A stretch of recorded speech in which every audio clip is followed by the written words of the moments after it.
এই যে পাঁচটা জাহিলিয়াতে পূর্ণ সমাজ ব্যবস্থা, যেটাকে আমরা আইয়ামে জাহিলিয়াত বলছি, এই আইয়ামে জাহিলিয়াতকে আল্লাহ রাব্বুল আলামিন একজন ইলাহ, এক আল্লাহ, একজন নবীর হাতে একটা কিতাবের মধ্য দিয়ে পরিবর্তন করে দিয়েছেন মাত্র 23 বছরে।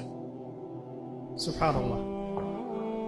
আবার বলছি, একজন আল্লাহ, একজন নবী, একটা কিতাবের মাধ্যমে আল্লাহ রাব্বুল আলামিন উইদিন 23 ইয়ার্স ওই আইয়ামে জাহিলিয়াতকে শুধু পরিবর্তনই করেন নাই, বরং ওইটা চেঞ্জ করে একটা নতুন আলোকিত সমাজ বিনির্মাণ করেছেন। বিনির্মাণ বলবো না, আমি বলবো প্রতিষ্ঠিত করে দিয়েছে, যেটার ফল এখন পর্যন্ত আমরা ভোগ করছি 1450 বছর পরে এসে। আমরা এই কথাগুলো জানলাম কিভাবে? ওই 1450 বছর আগেকার মেহনতের ফসল। আমরা পড়াশোনা করে দেখছি যে আসলাফদের এত বড় বড় কিতাব আছে,